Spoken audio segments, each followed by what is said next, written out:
to be a millionaire or some kind of petty bourgeoisie anytime you live in here. In this country, you got to be in skullduggery, making you money illicitly to live like somebody. In this country, it's outrageous and insane. Them crazy prices in Port of Spain, and like the merchants going out their brain, and the working man like the only toiling in vain. Where you ever hear a television for 7,000, $250,000 for little piece of land?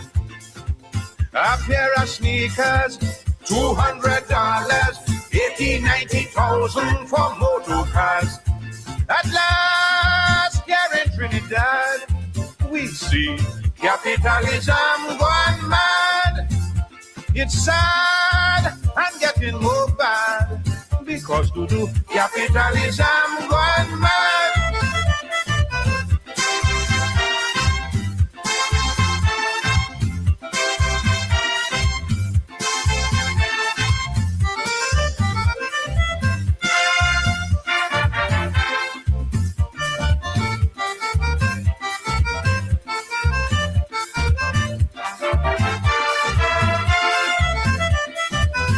Provide for your family today on your present salary is an impossibility.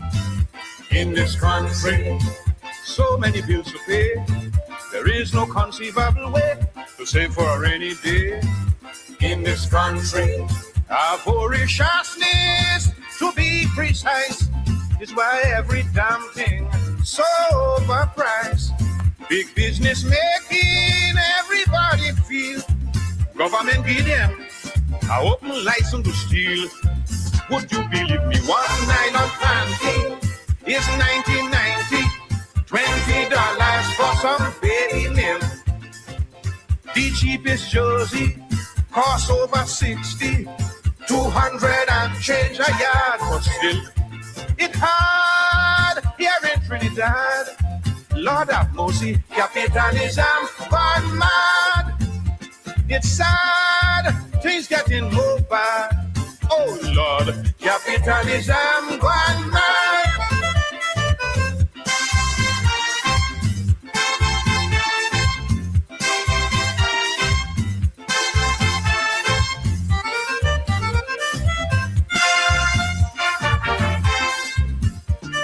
This is Caribbean Vibes.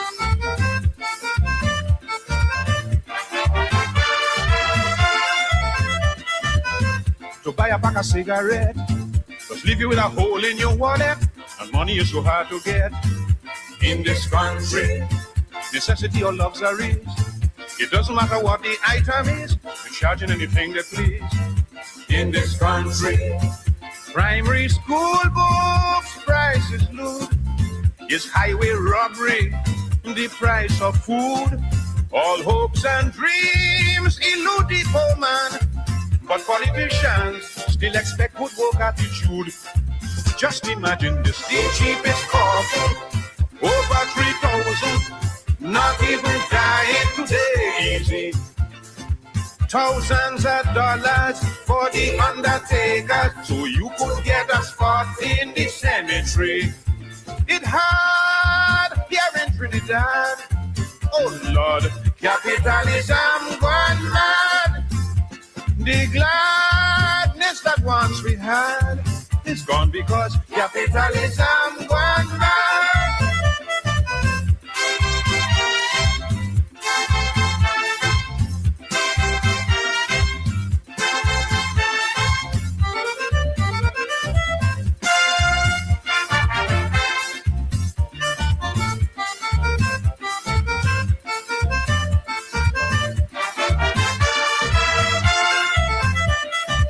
You got to have heavy contact, know how to move up in society to make any kind of impact.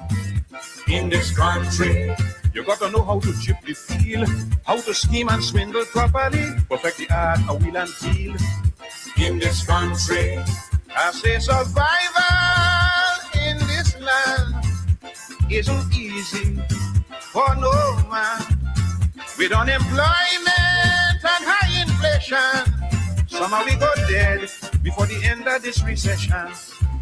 Where the hell is this? Some mango chuli costing $3.50, $40 for one watermelon. Half your salary for fish, meat, and poultry. Time you buy greens, all your money done. It's hard here in Trinidad.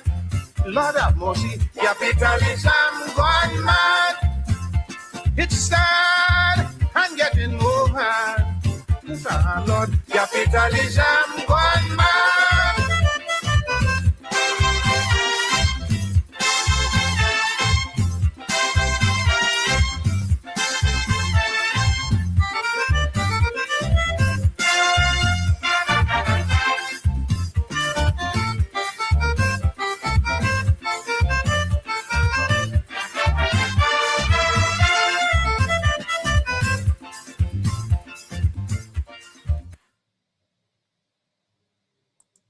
Okay, we're going to a serious song now.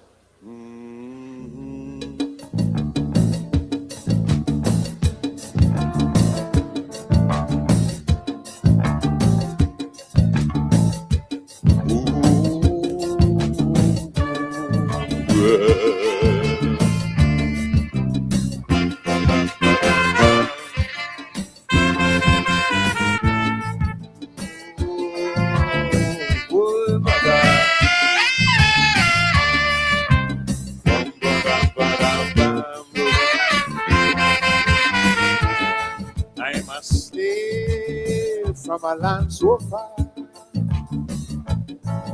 I was caught and I was brought here from Africa. I'm a slave from a land so far. I was caught and I was brought here from Africa.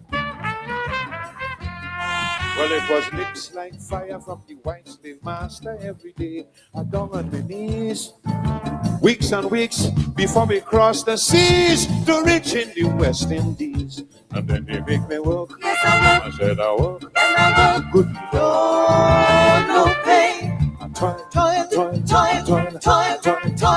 hard each day. I'm dying.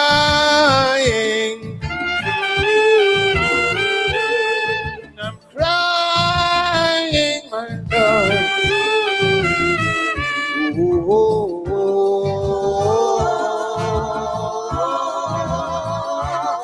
Well, Lord, I want to be free.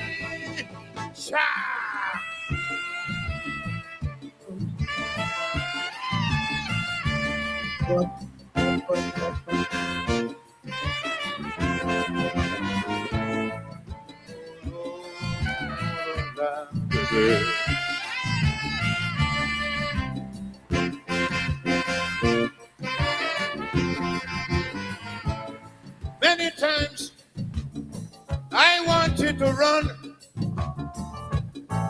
but the English slave master standing there with the gun. Oh, I know he gonna shoot to kill. So I stay and I pray, but I plan it still. Yes, I study night and day how to break away. I got to make a brilliant escape. But every time I think about the whip and them dogs, my body that start to shake. He make me work. Yes, I work. I said I work. Yes, I work. Oh Lord, don't pay. I toil hard each day. I'm dying.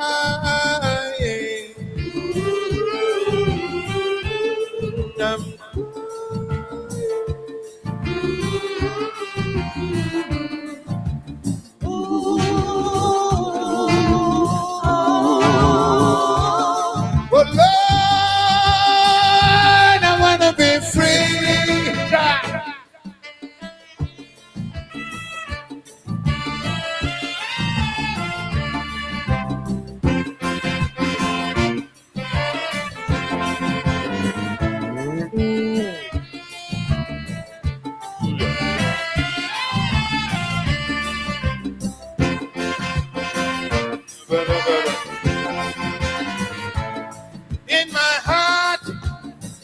There was much to say, and I hope that the boss would have listened to me someday. Although he knew my request was small, it was the stick and the whip there to answer me when I called. We had to chant and sing to express our feeling to that wicked and cruel man. That was the only medicine to make him listen. And his soul calypso began. He made me work. Yes, I work. I work. And I work. Oh Lord, No pay. I toil, I toil, I toil, I toil. On each day. I'm dying, oh Lord. Crying to my God.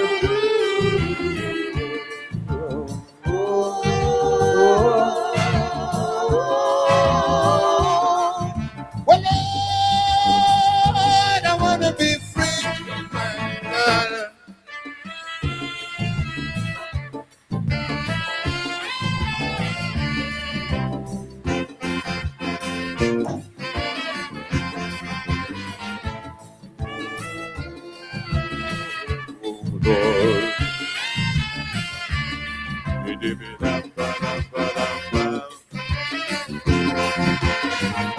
And then times change in so many, many, many ways. Till one day, somebody said, free the bloody slaves. I was then put out on the street. I had no clothes, I had no food, I had no place to sleep. Lord, I had no education, no particular ambition. This I cannot conceal. Forgot my native culture. I live like a vulture. From the white man I had to steal because he made me work. Yes, I work. I work. Yes, I work. Oh Lord, No pay. toil, Toil, toil, toil, toil. On each day. I'm dying.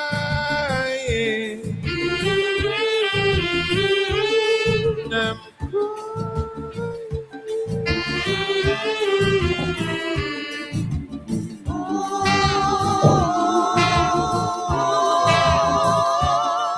oh Lord, I want to be free.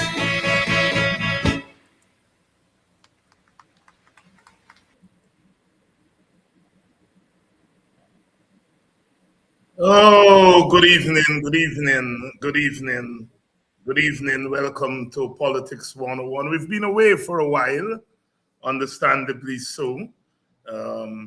It was budget season, and you know, one of the many hats that we have to wear. And so it took us away from Politics 101, but we're back.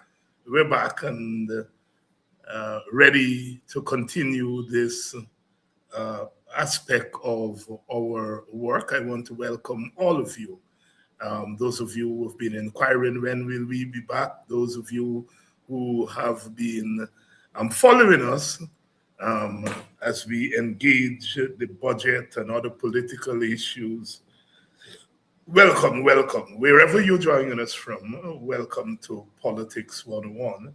Those of you who join us from Berbice, either side of the river, whether it is on the eastern side of the river or the western side of the river, welcome. Welcome to all those of you who are joining us from Demerara, the banks, the coast, welcome. And those of you further afield, the region 7, region 8, region 9, region 10, region 2, Essequibo Coast and the islands, wherever you're joining us from.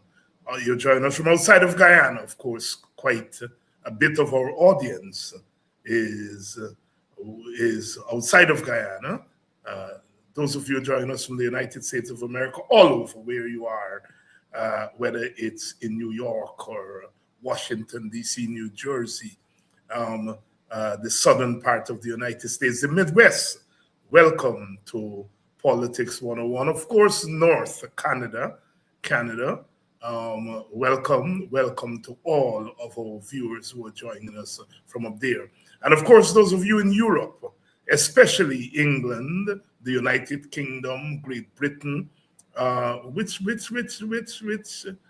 whichever of those names you use, welcome. I know it's late there, it's not good evening, it's good night, perhaps getting into the morning there. So we salute you for staying with us this late.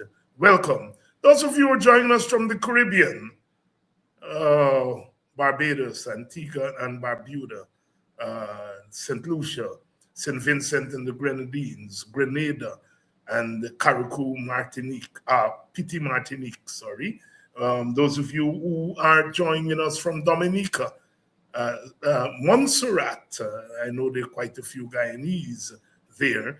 How about those of you who are in the Virgin Islands, the British Virgin Islands, the US Virgin Islands, of course, St. Croix, St. John's, etc., etc. Welcome. And those of you in St. Thomas, welcome to Politics 101. It's good to be back.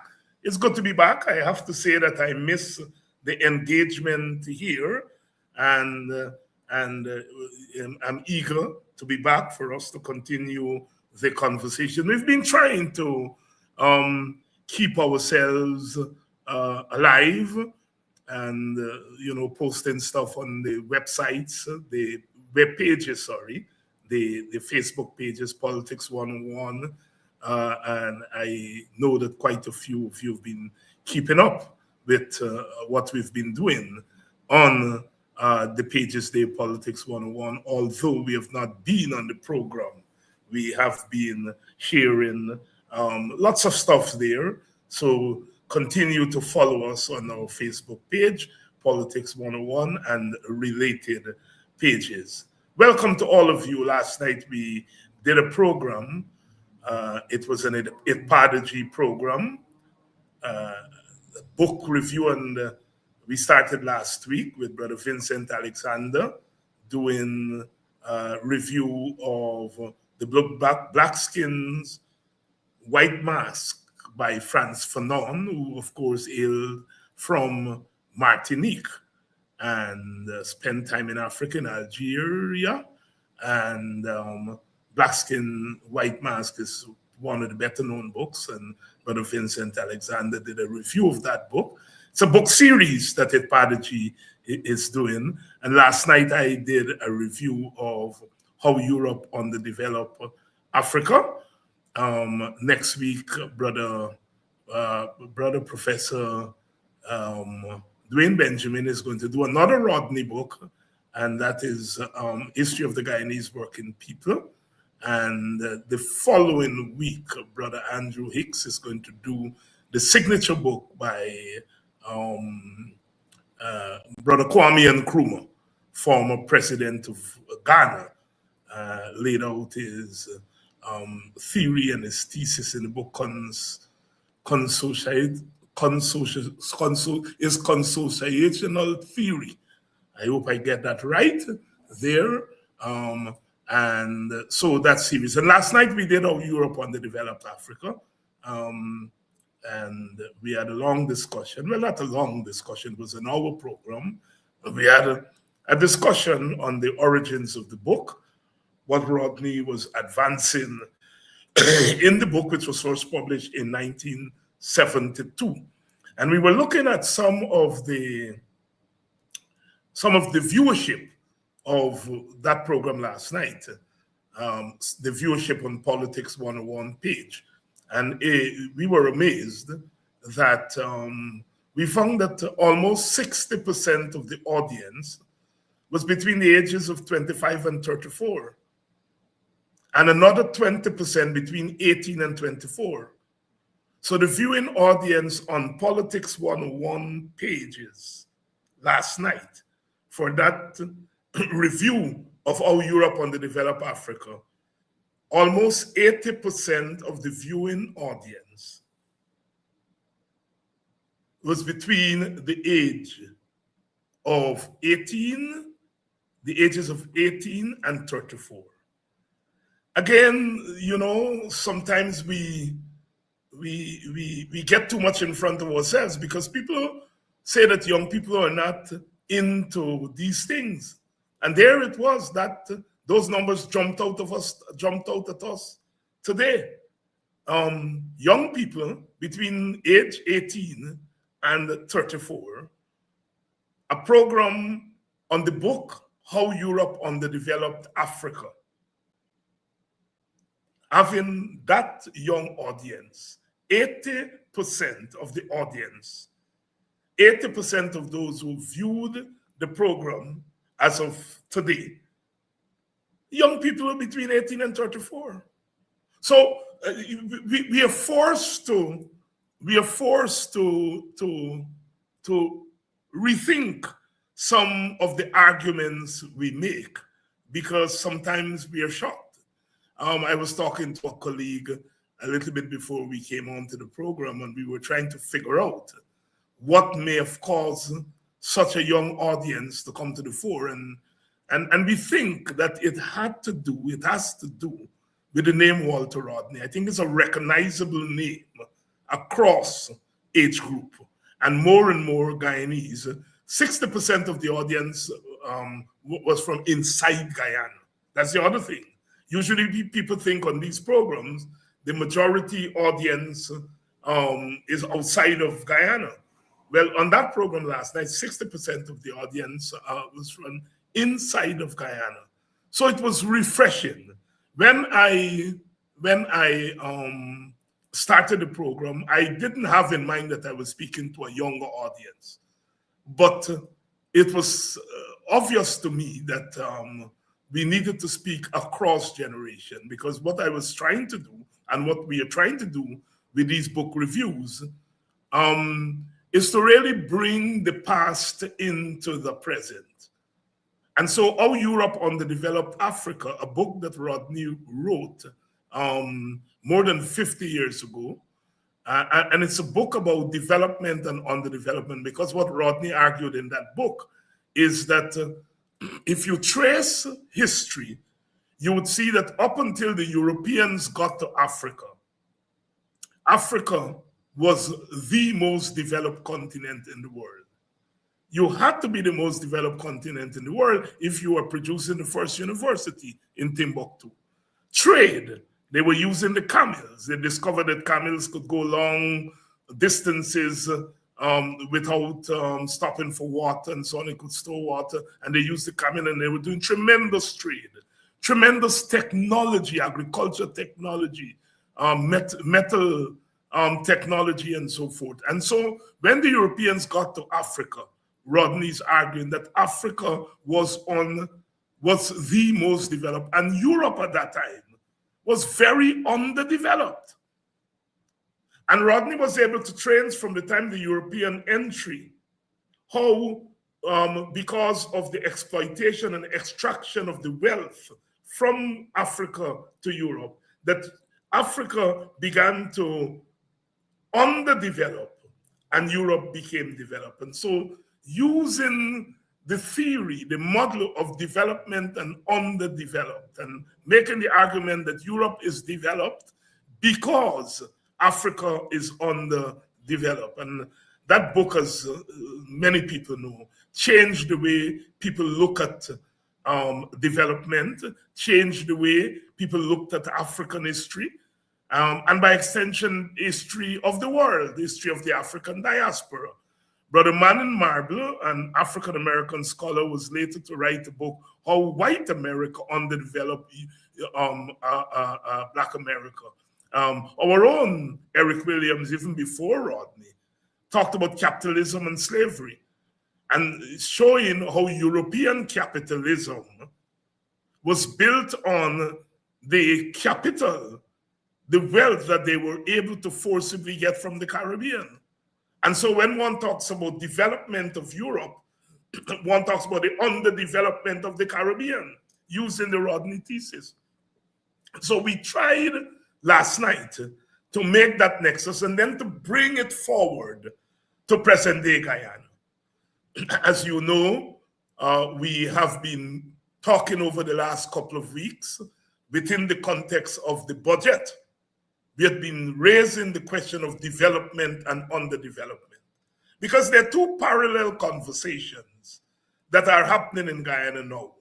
One conversation is that Guyana is developing, and what those who are making that argument, that they're pointing to the high GDP, they're pointing to the growth rate, they're pointing to expansion in the physical infrastructure, and they're saying that is development.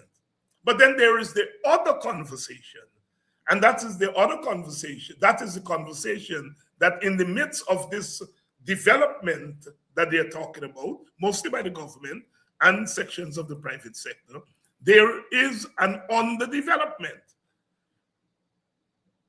We are citing the IDB report that says that 58% of Guyanese are living in poverty.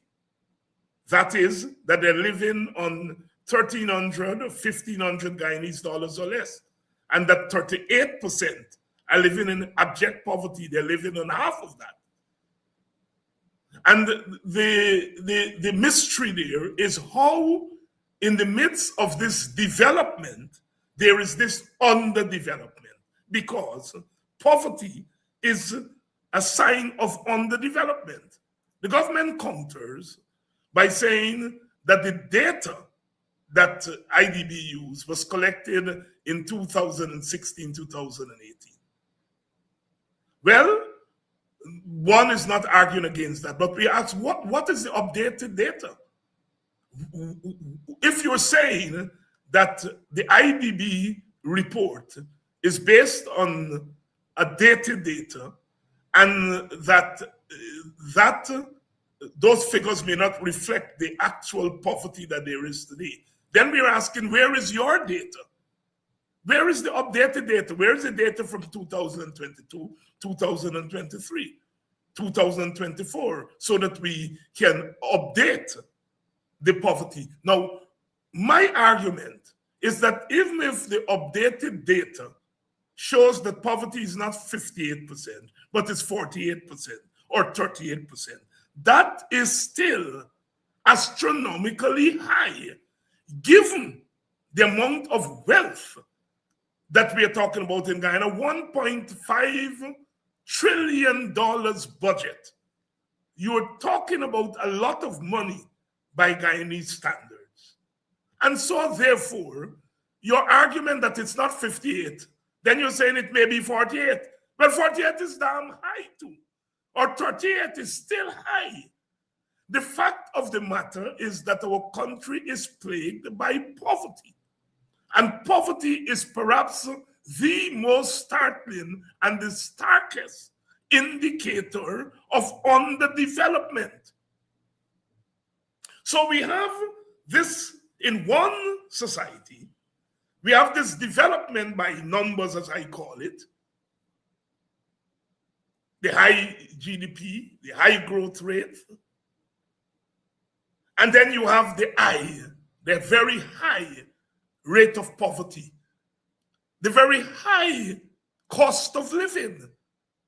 We started out tonight by listening to the Mighty Sparrow, talking about capitalism gone mad. He sang that calypso in 1980, 46 years ago.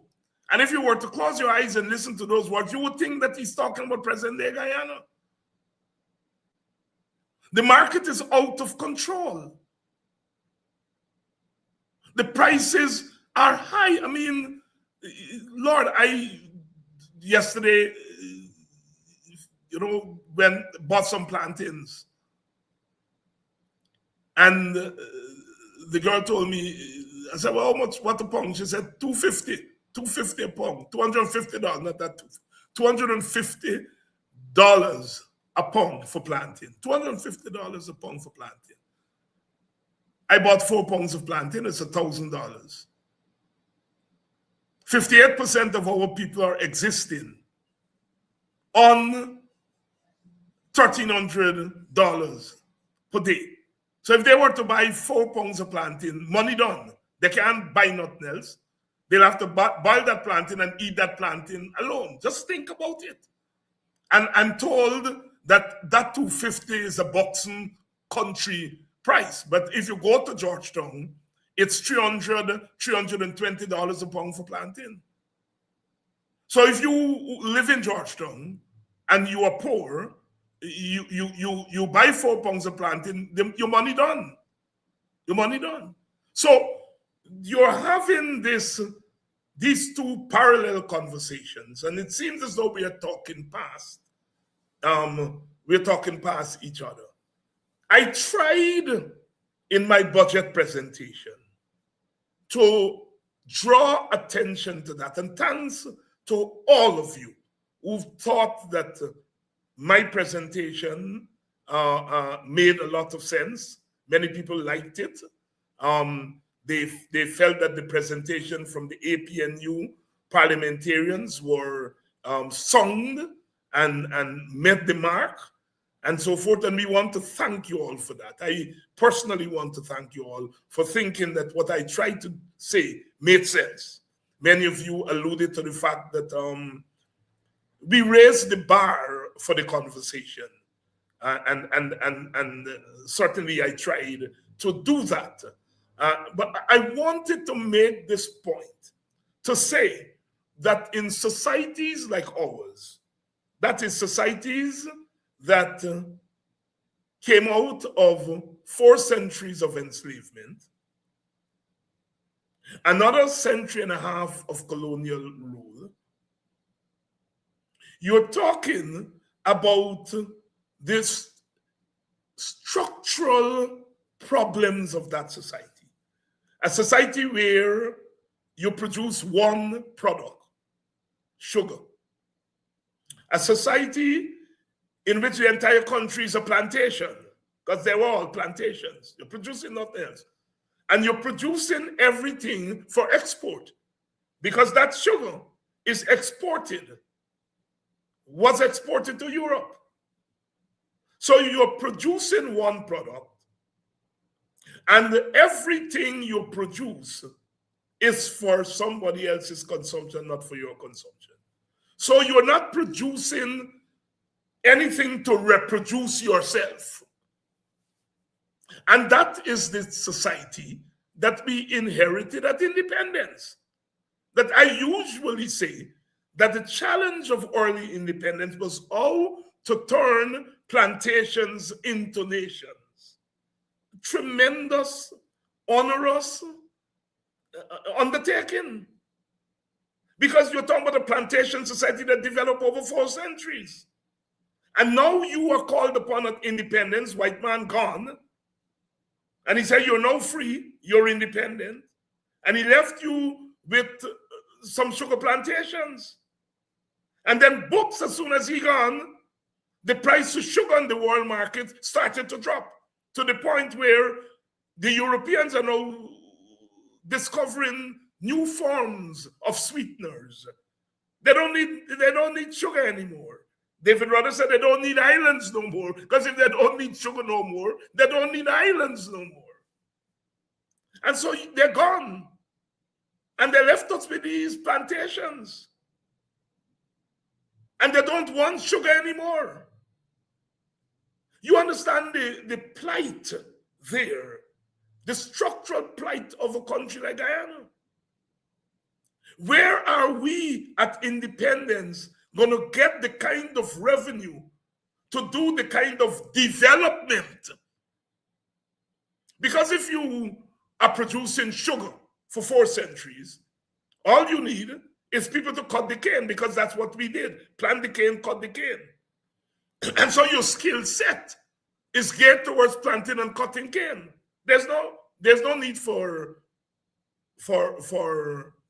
teachers, because education is not a priority.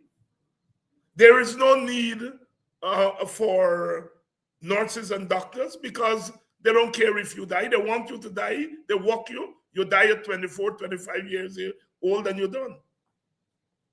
There's no need for mechanic. So we are left with an unskilled labor force. And so the choices that the post-independence leaders had to make were very strategic choices. They had to decide, what are we going to spend limited revenue on? Are we going to spend it on education? Are we going to spend it on healthcare? Are we going to spend it on bridges and roads? What are we going to spend it on? Are we going to spend it on defending ourselves against Venezuela? They had to make some strategic choices because they inherited structural problems.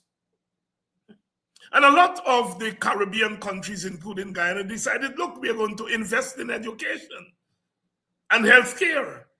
And, you know, we couldn't spend on the big network of bridges and all of that because the money was limited. And we were able, as societies in the Caribbean, we were able to put a small dent on structural uneducatedness of the society. All of us on this program are products of that investment in education. Wherever we are in the world, we have developed skills thanks to the post-independence government. The early post-independent government invested in education. And then, of course, we came to the end of the Cold War and the structural adjustment with the IMF and the World Bank, which said that our countries could not continue to spend on education and healthcare because we weren't balancing our budget. And so they wanted us to balance our budgets. And so they said, you can't spend anymore. So we had to stop spending on education as much as we used to, stop spending on healthcare, stop spending on better wages for workers, and so forth. And so we went from promise back to pain. Economic pain, socioeconomic pain. And now we have this windfall. Now we have this windfall. And as we enter the period of the petrol state and the windfall, we bring those structural problems with us. We bring the problem of miseducation, uneducatedness, if I may coin a word there. 50% of our students who enter high school, by the time they get to exams, they're dropped out. That's a fact. We bring poverty, whether it's 58% or 48% or 38%, we bring that poverty. We made a dent in poverty in the early independence, small dent. But then we had a decline because of structural adjustment when our governments were starved of resources and the IMF and the World Bank would tell us we can't spend on this. So we bring those problems into the oil economy. So here we have these structural socioeconomic challenges, homelessness, something I raised with the Minister of Social Security during the budget, the consideration of the estimates. What is it that you're doing about homelessness, which is a big problem on our streets?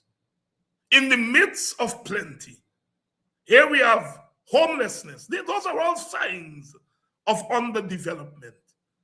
And so, therefore, our argument, my argument, the Working People's Alliance argument, the APNU argument is this. Look, you have a windfall. You didn't expect it. And you have these problems that you really didn't create. To say that the PPP created poverty is to be dishonest. What they've done is they've done nothing to help to decline it. Or they've done little, to help to decline it. But they didn't create poverty.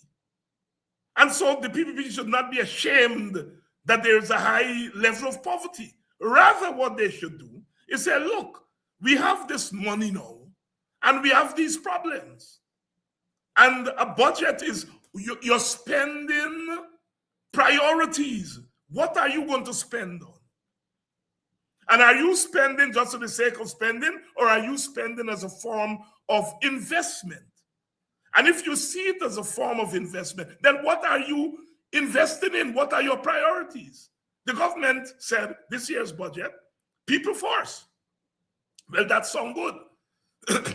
People first, which means the government has recognized that you have to invest in people first. If you prioritizing, then at the top of that list of priority must be the people.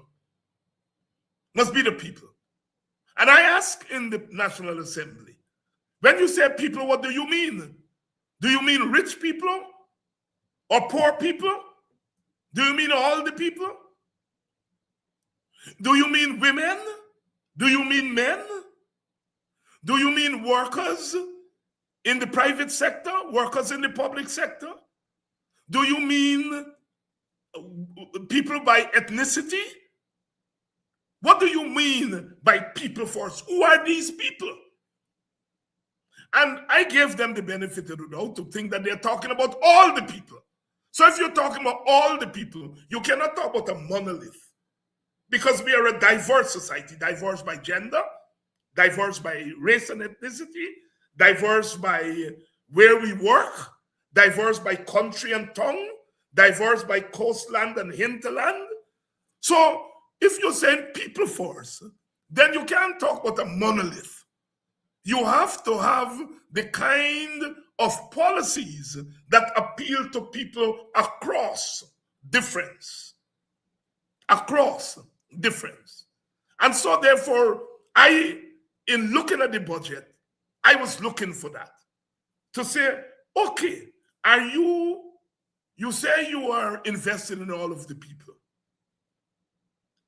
People first. But even among the diverse population, there are some people who are more in need, who are more impoverished, who are more unequal than others. So if you say people first, is it the working people that come first among this diverse people? Or is it the business class first? Is it Africans first and Amerindians second? Is it East Indian first and Portuguese second? What do you mean by people? And who gets priority? Which group gets priority? Are you talking about women and men? Are you saying women first in that group? So these are questions that anyone who is thinking about development must grapple with. Are you looking at the poverty rate and saying this budget is going to invest in anti-poverty policies? If you think, as I do, as a number of us do, that poverty is the primary albatross around the neck of our nation, that if we get rid of poverty, then we get rid of so much. Poverty, shadows say poverty is hell. Poverty is shame. Poverty leads people to do all kinds of things that they would not normally do. And so if you were to get rid of poverty, you free the human spirit, first and foremost. You free the human dignity, first and foremost. And then in a material way, you give them the wherewithal to live as full human beings. Because after all, when we get up in the morning, we are reproducing ourselves. You get up in the morning, you got bathe. To bathe, you got to get soap. You got to get water. You got to brush your teeth. You got to get toothpaste. It costs to reproduce yourself. You go to work, you got to wear clothes. You got to buy the clothes. Depends on where you work. If you're a public servant, you can go to work with jeans and slipper. You got dressed nice, and so it costs. So on a given day, the average worker, the average citizen is spending money to reproduce themselves every day. And when you go out there, You are saying, here is what I invest in. This clothes that I wear costs so much. The toothpaste to brush my teeth costs so much. The toothbrush costs so much. The breakfast that I eat this morning before I come costs so much. My children, they got to go to, I get young children, they got to go to daycare. It costs so much. The clothes I wear cost so much. When you calculate how much it costs you, the worker, to get yourself ready to go in a government office to work, and you say, I've made this investment on myself, and I'm now coming here, I'm selling my labor to the government, my government. It is expected that you will pay me enough to take care of those things I have to spend all day. When I get to work, I got to eat lunch. That's an extra cost. Transportation. Even if I own my own car don't run on water. You got to buy gas. You got to maintain the car. So when you count all of that money that you are spending on a given day to go to work, and you're saying to the government, I am coming here and selling my labor to you, you expect your government that is spending $1.5 trillion is going to say, at a minimum, we are going to repay you for what you have spent. And then we are giving you enough for you to spend tomorrow and next week and so on to come to work.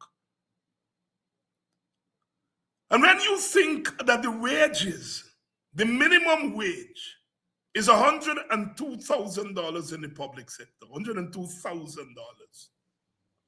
When you divide that by 30, or you divide it by 4 weeks per month, you're talking about $25,000 per week.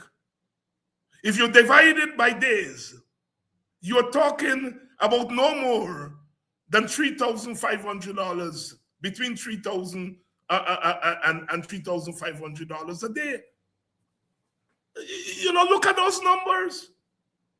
So if you are working for $3,500 a day, and you calculate how much you are spending per day to get to work, in transportation, in clothing, in the soap for your bed in the morning, in the perfume for make you smell nice, the money you got to pay your grandmother for keep you picnic, or you got to pay daycare, all of that, food you are eating in the morning, you got to eat in the midday. When you count all that money, it comes up to more than $3,500. But the government is paying you $3,500. And they're telling you that we are developing. We are not developing. We are underdeveloping. Underdeveloping. That's what is happening as far as our citizens are concerned. And so therefore, I sat in that National Assembly. And you're asking them, okay, there's an increase in the number of workers in X ministry. Can you tell us who those workers are and what their salary? When you hear the contract workers, the big advisors, $1.2 million. Go invest people, this, that. And then when you come to the clerk, $110,000, $120,000. That is what government is paying. They're saying that in the National Assembly. The contract workers are paid the big money, big salaries, that goes into the hundreds, the thousands, 500,000, 600,000, some of them gone into the million. And when you come to the workers, the other workers, the working class people, the clerks, the stenographers, I didn't even know that they still have those around and so on. All right? The secretaries, those people who man the ministries, they're working for just over minimum wage. And so you are underdeveloping them because every day they go home, they are in debt. Because to reproduce them, it costs them about $4,000, $5,000 a day to prepare themselves for work. And you are paying them $3,000 a day and you're taking out tax from it. which means every day you're shorting them $2,000. They are in debt by $2,000. By the time at the end of the month, they're in debt by $60,000 to $80,000.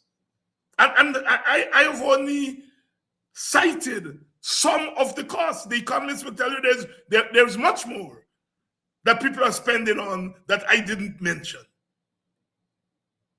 And that is the society that we are living in. So this conversation about development, Guyana is developing. Guyana is developing. But it's developing for some people. We would be dishonest to say that nobody is happy with the budget. Some people are very happy with the budget. Some people will get rich as a result of this budget. Because you're spending money. You're paying for services.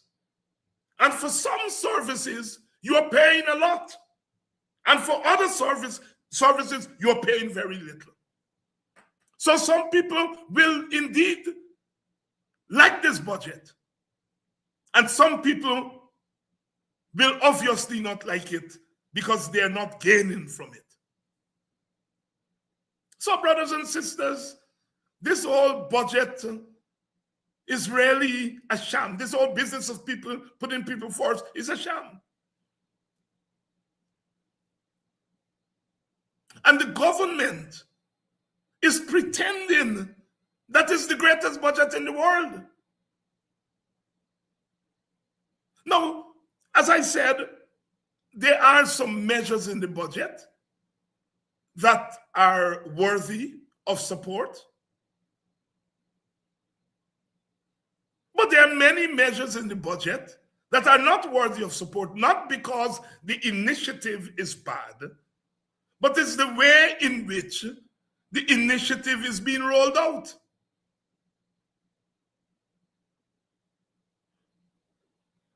If you're raising the income tax threshold, that is good. But if you're raising it from $130,000 to $140,000, and all that's happening is 5,000 workers are not going to pay income tax, then that is not worthy. If you were raising it from $130,000 to $200,000, then it's worthy of support because you are raising the income tax threshold consistent with the high cost of living. But just raising it by $10,000 and the initiative is good to raise the income tax threshold. But to raise it only by $10,000, that bad. And so it's another initiatives in the budget.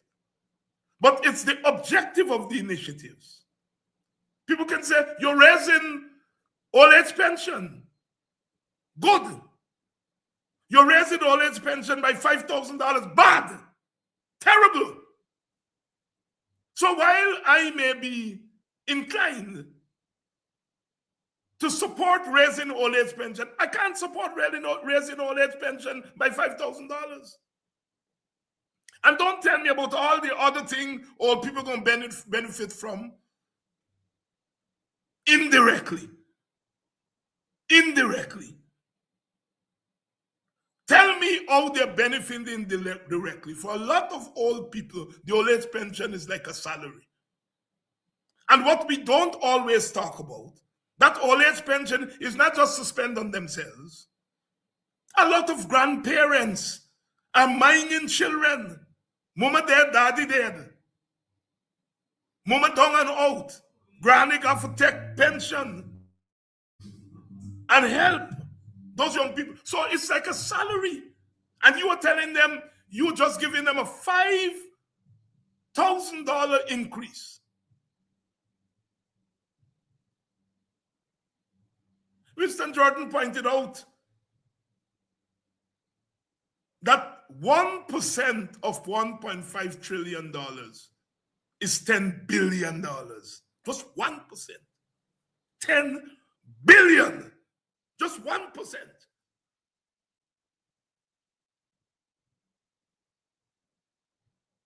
10% is 100 billion. Oh my God. If you take just 1%, 2%, 3%, 5%, and said this 5% is for all people, what I call yesterday's children, because our older people, our elderly people are yesterday's children. They were children yesterday. They were young people yesterday. They made the sacrifices for our country when we didn't have plenty. They worked for little because we didn't have plenty. They worked for little because we had little. Now you have plenty. You have to give them some reparations. You have to give them some compensation. You have to give them some back pay because they made the sacrifice. And all you're giving them is $5,000. The question, are you just thinking about numbers? Or are you thinking about how numbers can contribute to development of the human being or the underdevelopment of human being?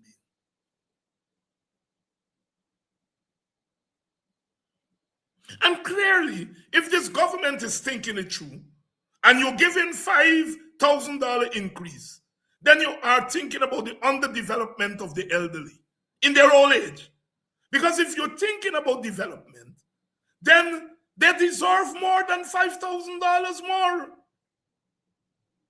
They deserve more than $40-something thousand.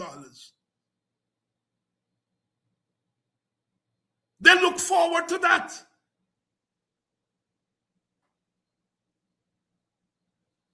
You know, you talk to people, you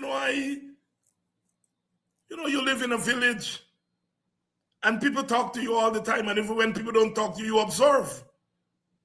And sometimes we take it for granted. What a couple $1,000s mean to people. If you were to raise old age pension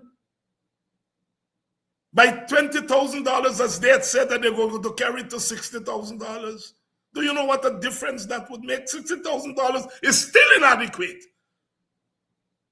But if you'd raise it to $60,000, it would make a difference. Small difference, but a difference.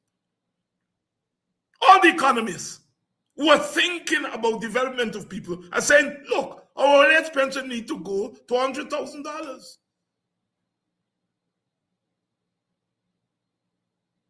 We have to deal with this question of the cost of living. The market determines prices. I was hearing chicken now is almost $500, $5,000, $500 pound. Pork gone up to $700, $800, and I understand these prices went up at Christmas time, and they stay up although Christmas gone.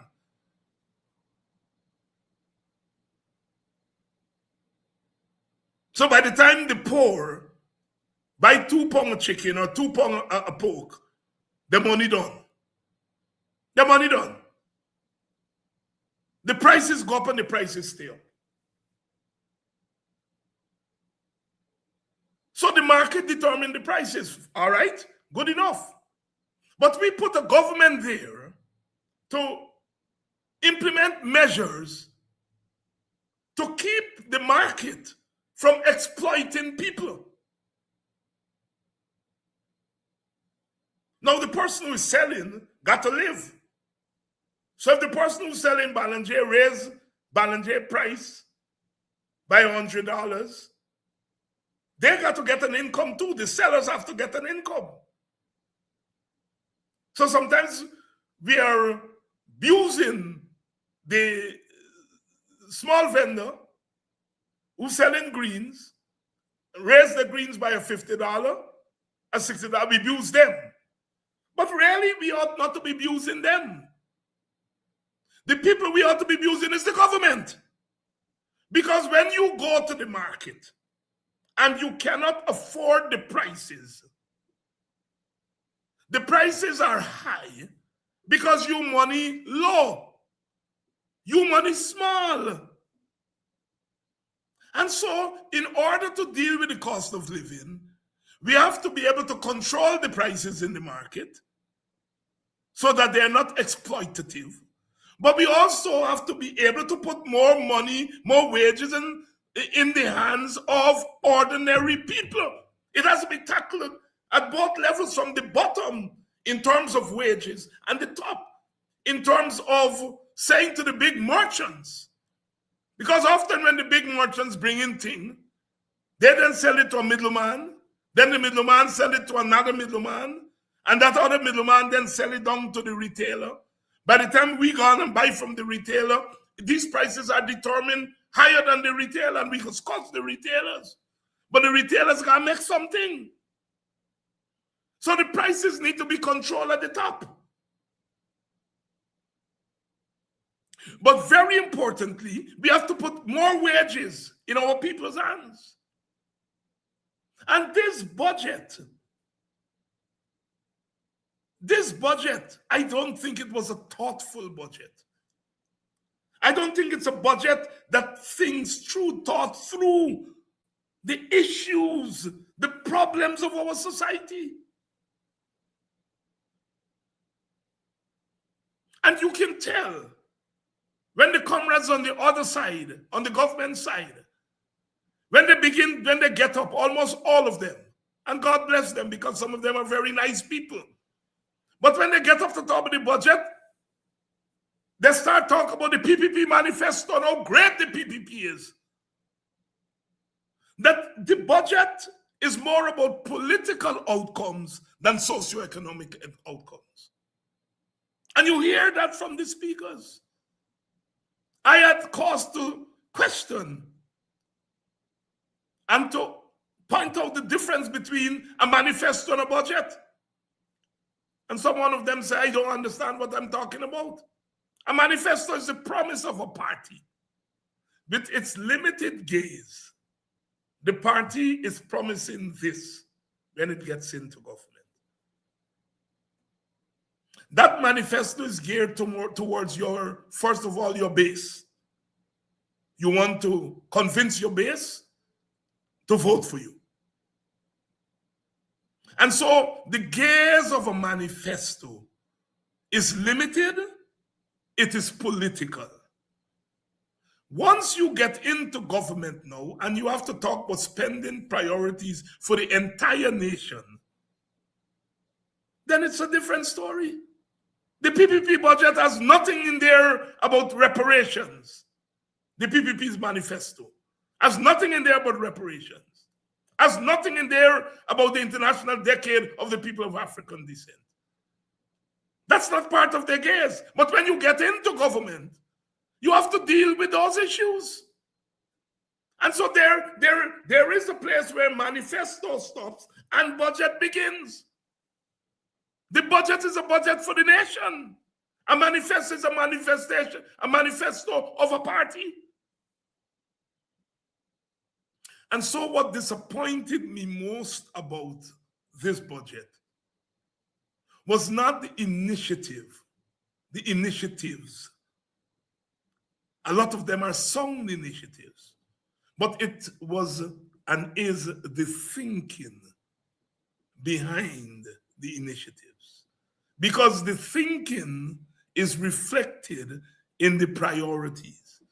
How can you say a budget is people first when 50.6% of that budget is infrastructure? Is infrastructure first? You may argue that people can benefit and will benefit indirectly from infrastructure. Yes, I grant you that. People will benefit from roads. People will benefit from bridges. But that benefit is limited. That benefit is contextual.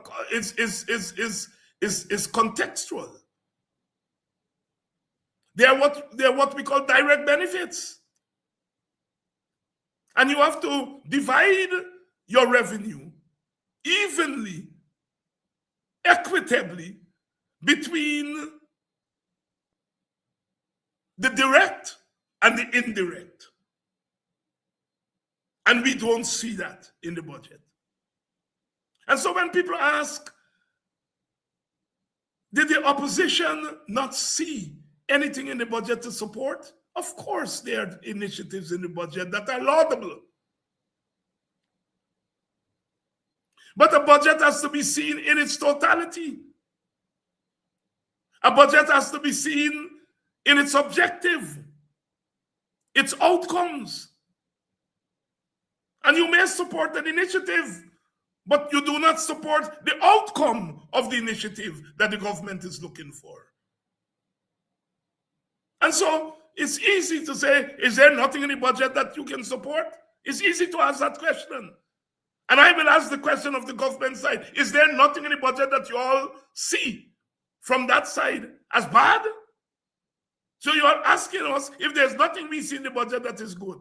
And we are asking you, I'm asking here tonight, is there nothing in the budget that you all see is bad?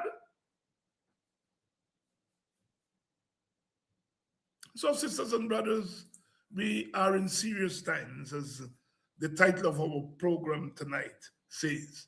We are living in serious times. I've said that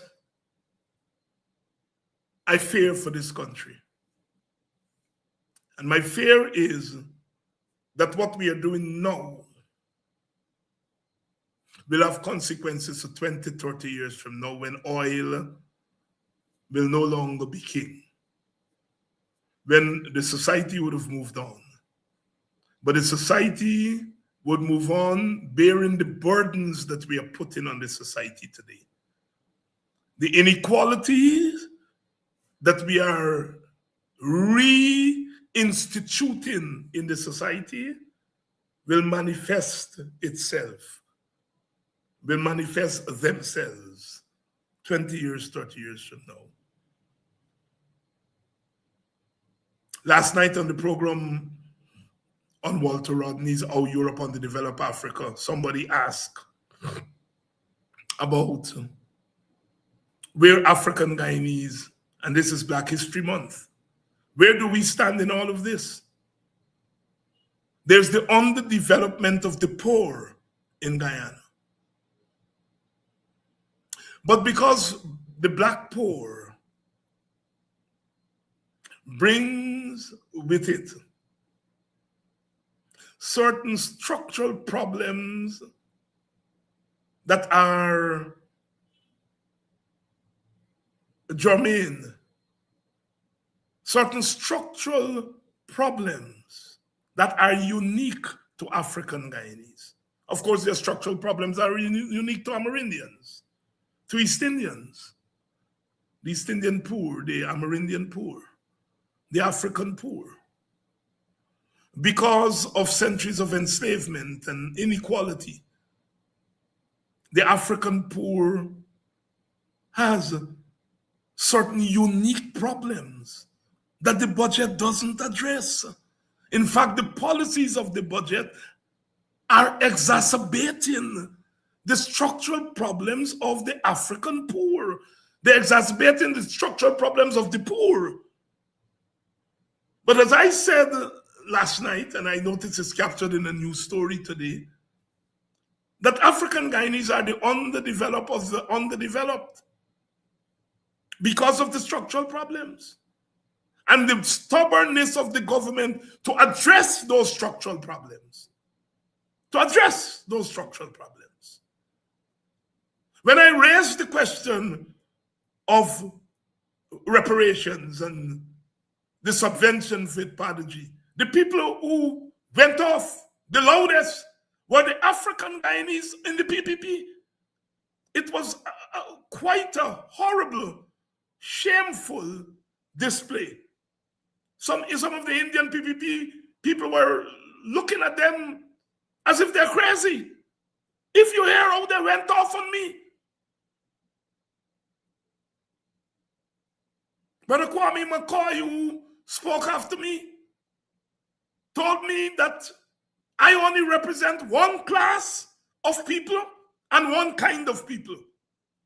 I made it into Georgetown because some friends were here and I had to take them around a little bit on Saturday when I got some time. And one lady came up to me and she said, I hear Kwame tell you represent one class of people and one kind of people. And she said, finally, they give you your due recognition that you represent people. God, the incisiveness of our people is something else. And the one class of people and kind of people Brother Kwame was talking was black people. And I have no shame in representing black people. They're trying to say I ought to be ashamed to represent black people. I am not ashamed. I am one of 65. Well, it's more than 65 because the PPP get 4 other members there, technocrats. I think 4 of them. So they get 40, we get 29. So I think it's 69 or 70 members. I have no shame that I am one of 70 that mustered the courage to raise the issue of the plight, the particular plight of almost half of the population. It's mind-boggling that one of 70 has the courage. The other 69 didn't muster the courage to go there. I am sure opposition parliamentarians I know on our side would love to go there. But they're not going to go there because as soon as I went there, racist, David Hines is a racist. He only think about one black people. What black we give in our programs benefits to all people. And they went off.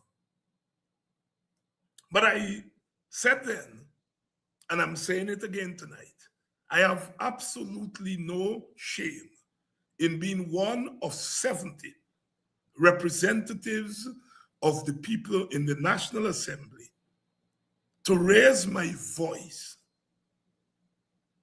to appeal to the government in the age of plenty, relative plenty, to remember that there are unique challenges of African Guyanese that should be addressed in a spending plan.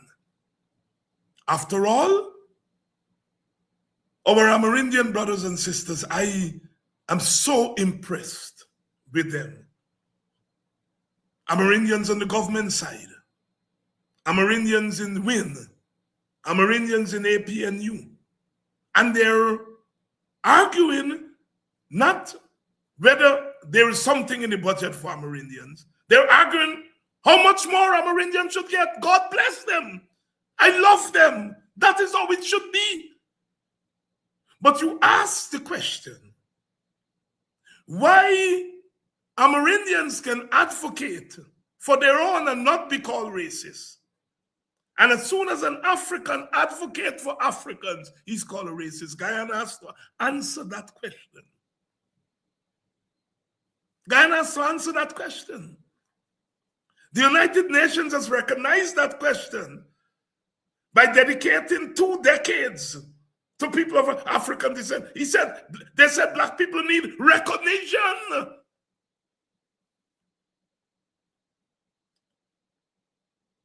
That despite changes in the law, black people are still not recognized. Their humanity, the anti-black racism. United Nations has said that, and they call on the states around the world to deal with it. Clearly, our state, our government are not dealing with it. I look at my Indian brothers and sisters, and they're advocating for sugar workers, mostly Indian. God bless them. Despite the fact that sugar is not bringing in revenue in a direct way to Guyana. $30 billion set aside for sugar. And they're arguing for more. They're justifying $30 billion, quite rightly. I listen to my Indian brothers and sisters advocating for rice farmers. And when I raise my voice and ask about public servants, they heckle me.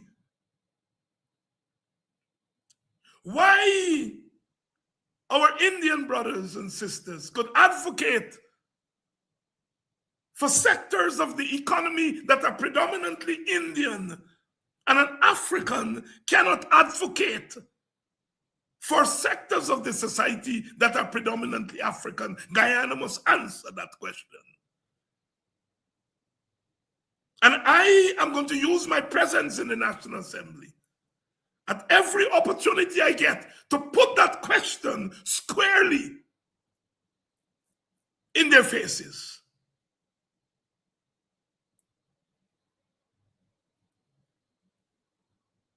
Squarely in their faces. It's an injustice to people of African descent. We're not asking, I am not asking for more than others. Yes, there are policies, what we call one tide lift all. There are policies that lift all races.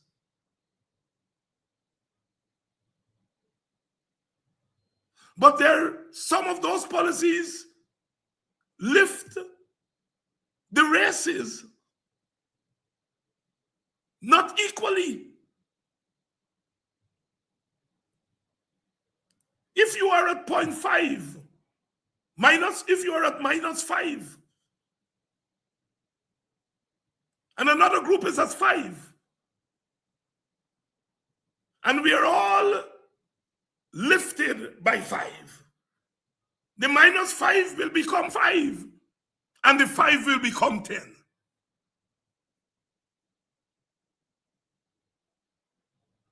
But if we take into consideration that the -5 is there not because of their fault, we would also implement policies to bring the -5 up to where the 5 is. And that is all we are asking for in a country that we have slaved for.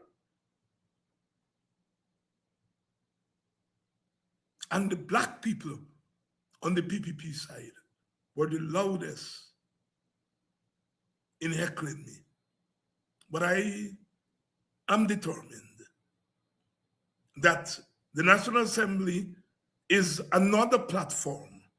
Yes, we are not going to be able to get them to change anything. They will have their way because they have a majority. But we are going to be able, and we ought to be able, to bring to bear on that institution the things that they want hidden. Many people have pointed out, and I thank you all, that our parliament looks different. At least one parliamentarian dresses in African clothing almost every day for the last 2 weeks. Even the speaker one day wore his African dashiki. And some of the parliamentarians are pointing out to me, David, like this thing catching on. Intangibles. It's an intangible, but it's a significant development. They were able to amend the standing orders, I think 2 years ago, to have ethnic dress. And people have pointed out that Brother Kwayana, even before the standing orders were changed, wore African clothing when he went back to Parliament between 1985 and 1990. And so I am glad to follow in the footsteps of my mentor, my brother, my teacher, and to help to fulfill his own legacy. Wearing an African dashiki will not cause the PPP to change their minds about the distribution of resources. It will not. But what it will do is to say to the African child, the African mother, the African teacher, and the African father, that you have a place in Guyana and that there is someone who is not afraid to raise your identity alongside others. That there is someone in that assembly who's not ashamed of you and not ashamed of your identity and your symbols. And that goes a long way. That goes a long way. The struggle goes on as it must. The struggle goes on as it must. The APNU is going to take the budget to the streets, starting, I think, on Friday at the Stabroek Market Square, where parliamentarians and others will discuss the budget in the public space. And we intend to move around the country. We intend to go to Region 10 and Region 5 and Region 6 and the hinterland regions and take the budget to the street corners, the highways and the byways, as they used to say in the old days. And I hope to participate in some of those, where we get a chance to debate with our people, with our supporters, the budget. We get a chance to extend our remarks. We on the APNU were granted 15 minutes plus 5 to wrap up 20 minutes to give our budget presentation. As we equitably distributed the time that was given to the opposition, we would have gotten an extra 2 hours. But we were not able to get the 2 opposition groups to agree to distribute the time equitably. The call ultimately was made by the opposition group with more seats, and win as 16 seats, and they had the call on whether to distribute the time equitably or not. And for whatever reason, they made the call not to do so. And so we were consigned to 15 plus 20 minutes, while others on the opposition at 35 minutes. That is the nature of our politics at this moment, and I don't want to quarrel over it. I don't want to, our supporters have a right to be peeved. But I think as a leader, we have to put those things in context. I, at a personal level, interacted very well with the WIN members of parliament, all of them. Some of them I can even call friends over the last couple of weeks. And so therefore, I am not saying what I said to denigrate the people in WIN, because we are all on the opposition side. And those of you who followed the debate would remember I started my presentation by standing up for one of the WIN members of parliament that they were denigrating because he got a gold scholarship. They say you should not criticize gold. And I felt that I needed to start my presentation by defending that brother. And defending him not just as a fellow opposition, I'm defending because I'm a senior. And when you're beating up junior people, those of us who are senior, those of us whose voice may be a little bit louder, have a right to stand up. I come from a village, and villagers don't like advantage taking. They don't like it at all. And so therefore, at an informal way, the parliamentarians of the two parties get along very well. But it will take some time for the opposition unity that many of you crave. As I said, given the way things pan out, what we have done on the opposition side is create a divided opposition. And, we create a divided opposition and then we expect automatic unity.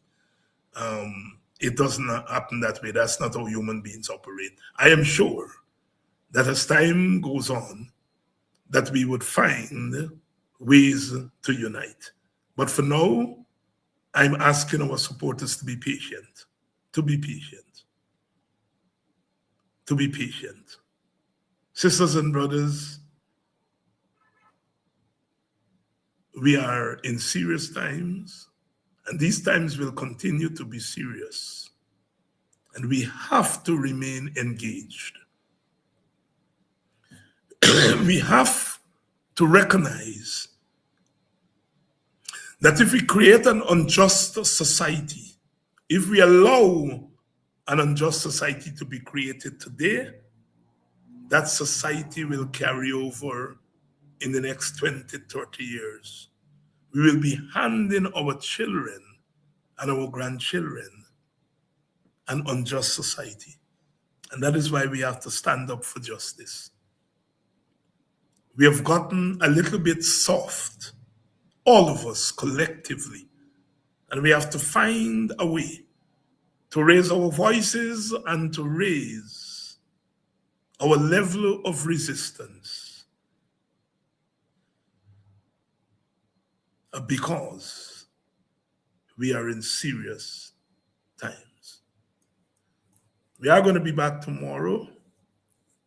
Those who are here tonight, and I notice quite a lot of you are here tonight for our first night back, please spread the word and let everybody know that we are back. And we are going to continue to bear witness. We are going to continue to give voice to those whose voices may be muted by fear, muted by the desire not to rock the boat, because discrimination is alive and well in Guyana. But we shall overcome. We shall overcome. We must overcome.